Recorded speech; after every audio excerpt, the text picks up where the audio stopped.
साथी और मित्रों, तो एक बार फिर से आप सभी भाई बहनों का स्वागत है मेरे चैनल सुजाता के में। तो आज मैं आप लोगों के सामने में जो हमारा बिहार लोक सेवा आयोग के द्वारा शिक्षक भर्ती की वैकेंसी जो निकाली गई है उसकी विज्ञापन को लेकर के आई हूँ। साथ ही इसमें बहुत सारे ऐसे जो पॉइंट्स हैं जिसे लेकर के अभी भी जो है वो संदेहास्पद स्थिति बनी हुई है, तो उस पॉइंट्स को हम लोग क्लियर करेंगे आपस में, उस चीज़ को हम लोग स्पष्ट करेंगे और जानेंगे कि इस विज्ञापन में क्या क्या है जो हमारे लिए लाभदायक है और कौन कौन सी चीज़ें हैं जो हमारे लिए, जो हमारे हित में नहीं है। तो चलिए चैनल को आगे बढ़ाते हैं। उससे पहले आप मेरे चैनल को लाइक और सब्सक्राइब कर दें और साथ ही आप मुझे अपने सजेशंस भी दें कि इसमें मुझे इसे इम्प्रूव करने के लिए आगे क्या करना चाहिए। तो सबसे पहले देखिए, विज्ञापन जो है वो बिहार लोक सेवा आयोग के द्वारा निकाला गया है और इसमें हम लोग देख रहे हैं कि बिहार के अंतर्गत विद्यालय अध्यापक के कुल 1,70,461 पद की जो है वो बहाली की जा रही है। तो हमने देखा कि 1,70,461 पदों की नियुक्ति के लिए जो है वो ऑनलाइन आवेदन लिए जाएंगे। उसके बाद हम लोग देख लेते हैं, ये जो है वो कोटि बनाई गई है, यानी कि प्राथमिक मूल के कोटि वर्ग 1 से 5 तक के विद्यालयों के अध्यापक के लिए देखिए, सामान्य की अनारक्षित सीट जो है वह 13,397 है, जिसमें महिला की सीट जो है वह 13,435 है। EWS की सीट जो है वह 3,357 है और EWS महिला की सीट जो है वह 3,345 है, यानी 3,345 है। अत्यंत पिछड़ा वर्ग जो है 6,024 है और अत्यंत पिछड़े वर्ग की महिला जो है वह 6,045 है। पिछड़े वर्ग की महिला जो है वह 4,013 है, पिछड़े वर्ग की जो है वह 4,013 सीट है। पिछड़े वर्ग की महिला की 4,027 सीट है। अनुसूचित जाति की 5,352 और अनुसूचित जाति महिला की 5,374, अनुसूचित जनजाति की 335, अनुसूचित जनजाति महिला की 349 और पिछड़े वर्ग की महिला की 2,013, यानी कुल जो है वह 67,066 पद है, जिसमें दिव्यांग हेतु आरक्षित पद हैं 687, मूक बधिर के लिए 678, अस्थि दिव्यांग के लिए जो हड्डी से मतलब कि दिव्यांग है तो वो हो गए 664 और जो मनोविकार है वो है 654। ठीक है, इसके अलावा इस तरह से उर्दू और बांग्ला का भी कुल दिया हुआ है। तो कुल मिलाकर के यहाँ जो आप आ रहे हैं कुल पद, तो वो 69,943 के बीच है। अब देखिए, इसका मूल वेतनमान जो है वह 25,000 रुपये प्रति माह और अन्य अनुमान भत्ते जो कि एक राजकीय कर्मचारी को दिए जाते हैं वो इसके अंदर जो है वो निर्धारित की गई है। साथ ही ये नई पेंशन योजना के नियम अनुसार इसको अनुमान भी किया गया है। अब है कि परीक्षमान अवधि, यानी योगदान की तिथि से 2 वर्ष की अवधि जो होती है वो प्रोबेशन पीरियड मानी जाती है और अगर उसमें आपकी जो कार्य प्रणाली है वो संतोषजनक नहीं पाई जाएगी तो फिर उसे एक वर्ष तक के लिए बढ़ाया जाएगा। अब चलिए माध्यमिक विद्यालय के लिए भी देख लेते हैं। तो इसी प्रकार से जो है वो माध्यमिक विद्यालय के लिए भी दिए गए हैं 9 से 10 के लिए सारे पदों को, और इसका जो वेतनमान है वो मूल वेतन 31,000 रुपये जो है वो प्रतिमाह किए गए हैं एवं अनुमान भत्ते निर्धारित किए गए हैं, देख रहे हैं हम लोग। चलिए अब आगे हम लोग देखते हैं कि 11 से 12 यानी कि माध्यमिक विद्यालय के अध्यापकों के लिए भी जो कुछ सीटें जो निर्धारित की गई है वो इसमें दिया हुआ है यहाँ पे, और हमको इसको आगे देखेंगे। अब आते हैं और वेतनमान की जहाँ तक बात है तो हमने देख लिया है कि माध्यमिक विद्यालय यानी कक्षा 9-10 के लिए जो शिक्षक का वेतन है वो मूल वेतन 31,000 प्रति माह है और उसका जो अनुमान भत्ता जो एक राजकर्मी को दिया जाता है वो दिया जाएगा। साथ ही 11-12 के लिए जो है वो मूल वेतनमान 32,000 है। ठीक है, और साथ ही अनुमान भत्ते दिए जाएंगे, जैसे TA, DA, HRA हो गई, मेडिकल अलाउंस हो जाते हैं, ये सब। चलिए, तो अब इम्पोर्टेंट पॉइंट है, सबसे पहली बात है कि अर्हता। तो उसके लिए योग्यता क्या होनी चाहिए। तो सबसे पहले हम देखेंगे विद्यालय अध्यापक मूल कोटि यानी कक्षा 1 से 5 के लिए क्या क्या योग्यता मानी गई है। तो पहला है कि न्यूनतम 50% अंकों के साथ उच्चतर माध्यमिक अथवा तथा प्रारंभिक शिक्षा शास्त्र में डिप्लोमा। दूसरा है न्यूनतम 45% अंकों के साथ उच्चतर माध्यमिक या इसके समकक्ष एवं प्रारंभिक शिक्षा शास्त्र में द्विवर्ष डिप्लोमा। ठीक है, तीसरा है कि न्यूनतम 50% अंकों के साथ उच्चतर माध्यमिक इसके समकक्ष या 4 वर्षीय प्रारंभिक शिक्षा शास्त्र में BLED। और चौथा है कि न्यूनतम 50% अंकों के साथ उच्चतर माध्यमिक या इसके समकक्ष तथा शिक्षा शास्त्र में 2 वर्ष का डिप्लोमा। उसके अलावा या स्नातक तथा प्रारंभिक शिक्षा में 2 वर्षीय डिप्लोमा, चाहे किसी नाम से जाना जाता हो, या 50% अंकों के साथ स्नातक तथा शिक्षा स्नातक यानी BEd। तो सबसे बड़ी बात है कि जो योग्यता, जो अर्हता होनी चाहिए वो यहाँ तक दी गई है। साथ ही जो है, जो प्राइमरी के लिए टीचर बनेंगे उसमें उन्हें 6 महीने का ब्रिज कोर्स करना होगा, ठीक है। तो उसके बाद अब हम लोग जो है आगे देखते हैं कि 9 से 10 तक के विद्यालय के अध्यापक के लिए आवश्यक शैक्षणिक योग्यता क्या होनी चाहिए, तो वो भी यहाँ दिया हुआ है, ठीक है। और क्या क्या सब्जेक्ट कॉम्बिनेशन होना चाहिए, तो इसे आप लोग इस PDF के द्वारा आप लोग इसे देख सकते हैं। तो चलिए अब आगे देखिए। अब सबसे इम्पोर्टेंट बात इसमें ये है कि आयु सीमा की क्या बात कही गई है। तो आयु सीमा जो है वो अधिकतम आयु हम लोग जान रहे हैं कि पुरुष के लिए 37 वर्ष है, ठीक है। पिछड़ा वर्ग और अत्यंत पिछड़ा वर्ग और पिछड़े वर्ग की महिला, अनारक्षित महिला के लिए 40 वर्ष और अनुसूचित जाति जनजाति के पुरुष एवं महिला दोनों के लिए 42 वर्ष।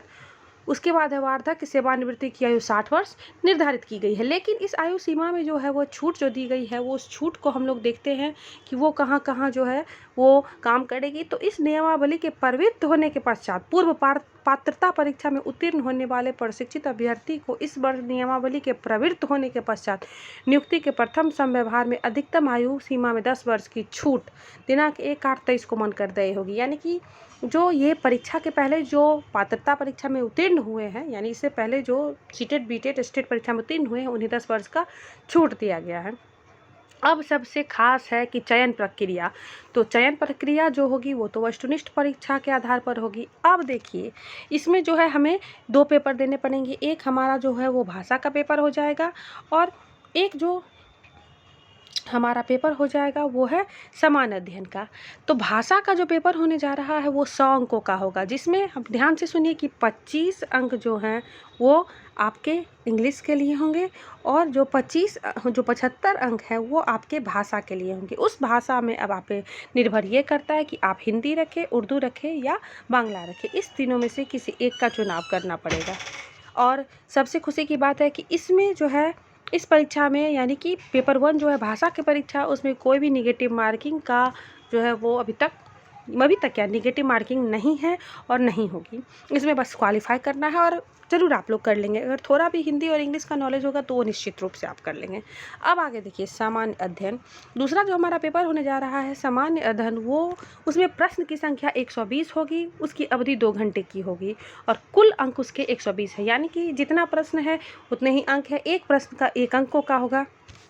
अब देखिए सबसे इम्पॉर्टेंट चीज़ है कि इसमें इसका सिलेबस क्या है। तो इसका सिलेबस जो है वो स्पष्ट कर दिया गया है कि सबसे पहले तो SCERT का मतलब है कि जो हमारे राज्य में चलाई जा रही है, बिहार बोर्ड की जो बुक है वो आप खरीद लें।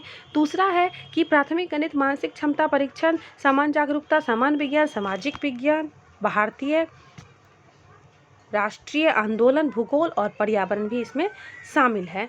और सामान्य अध्ययन के पत्र के प्रश्न प्राथमिक विद्यालय के पाठ्यक्रम SCERT से संबंधित होंगे। इसका स्तर उम्मीदवार हेतु निर्धारित न्यूनतम अर्हता के आलेख में होगा। इस बात को सबसे पहले हम समझते हैं। इसमें कहने का ये मतलब है कि हमें जो है वो क्या पूछा जाएगा, प्राथमिक गणित जो होता है वो पूछा जाएगा, अर्थमेटिक, उसके बाद मानसिक क्षमता, मेंटल एबिलिटी टेस्ट जो रीजनिंग होगा, सामान्य जागरूकता, अवेयरनेस हो गया, तो आपका जीके करंट अफेयर्स, सामान्य विज्ञान, साइंस हो गया, सामाजिक विज्ञान, सोशल हो गया, भारतीय राष्ट्रीय आंदोलन, यानी कि जो आंदोलन हिस्ट्री में भी क्या आ रहा है कि राष्ट्रीय आंदोलन की बात की जा रही है, यानी कि 1800 से के बाद की बात की जा रही है कि आंदोलन क्या क्या हुए। उसके बाद भूगोल और पर्यावरण। एक पर्यावरण है, चूँकि आजकल जो है पर्यावरण पे विशेष जोर दिया जा रहा है, तो इससे भी कुछ प्रश्न पत्र संबंधित रहेंगे। उसके बाद दूसरा लाइन जो हमारा ये दिया हुआ है कि SCERT से संबंधित होंगे और इसका स्तर उम्मीदवार के लिए निर्धारित न्यूनतम अर्हता के आलोक में होगा। तो इसका कहने का ये मतलब है कि जो हमारा एग्ज़ाम का जो यानी कि योग्यता है, जैसे कि हम स्नातक अंतिम योग्यता स्नातक मांगा जा रहा है, तो इसमें स्नातक तक पूछा जाएगा। जिसका इंटरमीडिएट मांगा जा रहा है तो उसे इंटरमीडिएट लेवल का क्वेश्चन पूछा जाएगा। तो ये है। अब चलिए अब हमारा आगे है विषय एवं सामान्य, ये भी 120 प्रश्न प्रश्न की संख्या इसमें भी 120 प्रश्नों की संख्या है। 2 घंटे का होगा, अंक भी 120 है और यह माध्यमिक विद्यालय के अध्यापकों के लिए होगा। इस पत्र में 2 भाग होंगे, भाग 1 एवं भाग 2। अब देखिए भाग 1 जो होगा वो 80 मार्क का होगा और भाग 2 जो होगा वो 40 मार्क का होगा। ठीक है, परीक्षा की अवधि वही 2 घंटे निर्धारित की गई है। ठीक है, और कुल अंक जितने प्रश्न होंगे उतने अंक हैं। अब देखिए इसकी अभियुक्ति देख लेते हैं कि इसमें कहा गया है कि 2 भागों में परीक्षा लिया जाएगा, पहला भाग 1, दूसरा भाग 2। तो भाग 1 क्या होगा, विषय पत्र है और इसमें चुनाव करेंगे वो हिंदी, बांग्ला, उर्दू, संस्कृत, अरबी, फारसी, अंग्रेजी, विज्ञान, गणित एवं सामाजिक विज्ञान का। दूसरा कह रहा है कि विषय पत्र जो है वो माध्यमिक विद्यालयों के विषयों के पाठ्यक्रम बिहार विद्यालय परीक्षा समिति और एनसीईआरटी यानी दोनों की बुकें पढ़नी होगी, लेकिन इसका स्तर जो है वो उम्मीदवार है तो न्यूनतम अर्हता के आलोक में होगा। वही बात है, यानी कि जो न्यूनतम उसका जो क्वालिफिकेशन है उसके लेवल का होगा। भाग 2 है कि सामान्य अध्ययन का प्रश्न होगा और उसमें जो है वो वही माध्यमिक विद्यालय से पाठ्यक्रम से संबंधित प्रश्न होंगे और वही सामान्य विज्ञान, जागरूकता, प्राथमिक गणित, राष्ट्रीय आंदोलन एवं भूगोल शामिल है। यानी कि दोनों का सिलेबस जो है कुछ मामले में सिमिलर है। बस यही है कि 2 भाग में एग्जाम होने जा रहा है, तो एक हो जाएगा आपका 80 का, एक 40 का। उसमें जो है आप अपना एक जो आपका सब्जेक्ट है उसे रखेंगे और दूसरा जो है एनसीईआरटी या एससीईआरटी से संबंधित होगा। अब चलिए, अब हमारा चौथा पॉइंट जो है वह विषय एवं सामान्य अध्ययन। इसमें भी 120 प्रश्न है, वही बात है, भाग 1 80 और भाग 2 40 का। 2 घंटे का समय है, जितने प्रश्न उतने इसके नंबर हैं और यह पत्र भी 2 भाग के होंगे, भाग 1 एवं भाग 2।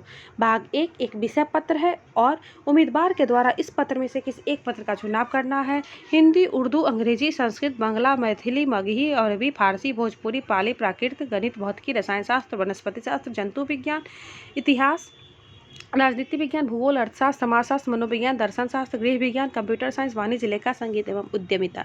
यानी कि जो सब्जेक्ट्स जो होते हैं वो 11th 12th में पढ़ाए जाते हैं, यहाँ उन सब्जेक्ट की बात की जा रही है।